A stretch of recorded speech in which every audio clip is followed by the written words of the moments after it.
afternoon.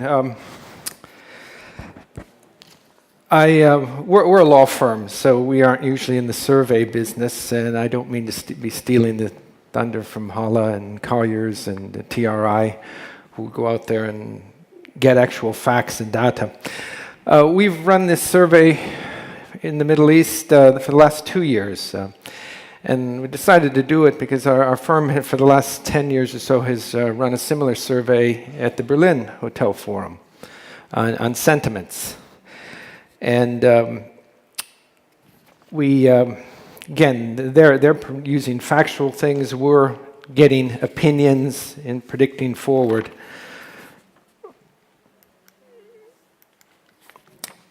One of the questions was, certainly this year was a much more positive sentiment about the market than last. We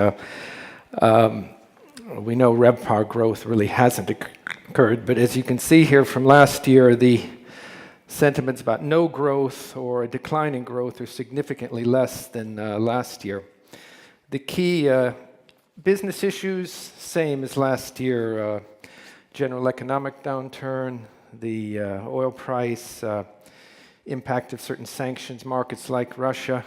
But interestingly, in the comments, despite probably the reality that the geopolitical climate of the world is worse than last year, terrorism equal or worse, that was less of a concern. And what a lot of people said, we're getting used to this type of market, getting on with what is the new normal.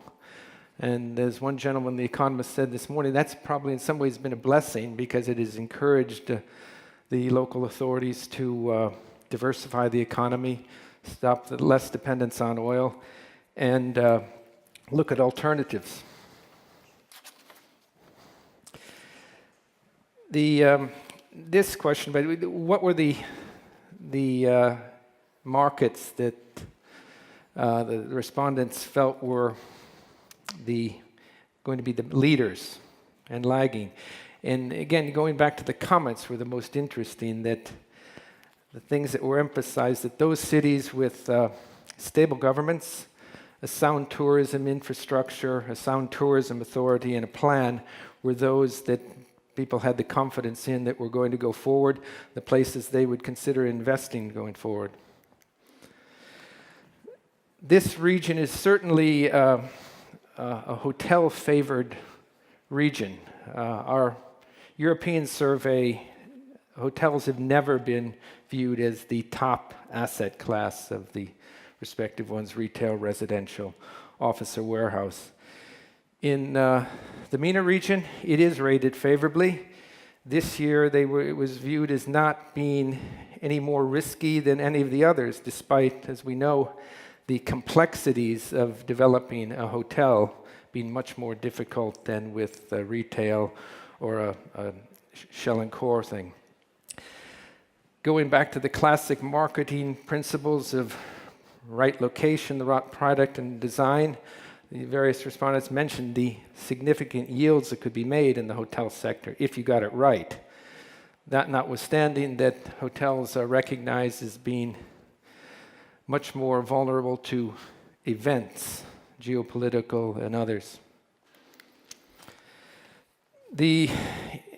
I think this is changing, but most believed, as they did last year, that the hotel transaction market is relatively inactive and closed, and particularly to foreign investors, and that has to do with a number of things. The ownership restrictions obviously are one, some concerns, lack of familiarity or confidence in the legal and regulatory regime, certain cultural infamiliarity with the region, a feeling that the pricing metrics were didn't match up with the numbers from the hotel, and that there was an absence of the type of clear pricing and data that they would get in their home countries. Comments were used, opaque, closed, an old boys club, and offline. I think that's going to change, and that's partially going to be attributable to the life cycle of the product. We have a number of hotels which are coming up to a time where they may be subject to sale. When asked what would be the standard format for you would pursuing management agreements followed by franchise-led. Interestingly, last year there was a great deal of interest in the third-party white shoe model. This year there seemed to be less so, with 75% saying they were not even considering it or had not entered into it. That said, we know there are a few groups that are doing that. The Aleph Hospitality Group is having a good success both in the Middle East and in Africa. The question I have is, with this race for growth, how do the operators run these properties if it isn't via franchise or third-party managers? How can they source the people to operate these properties?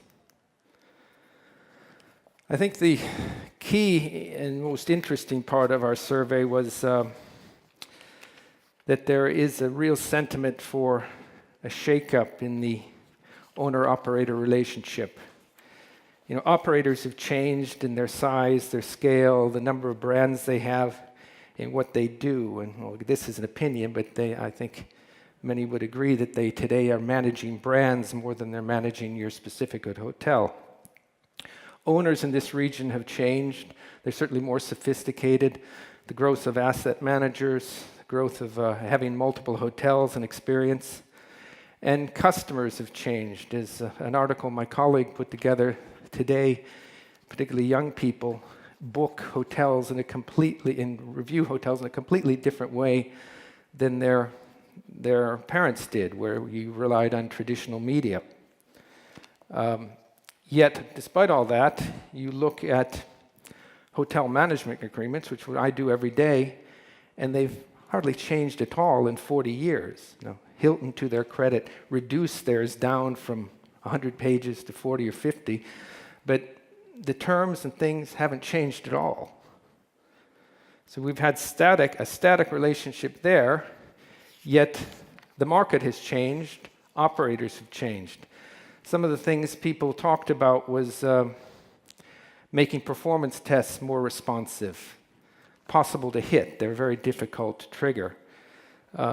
Things such as how many bookings does the brand proposition is come with us because of our distribution system. Well, how many brand-generated bookings have come through your website versus an OTA?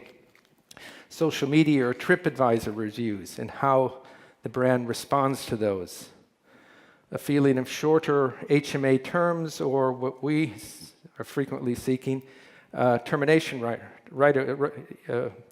will rights, albeit often with a termination fee.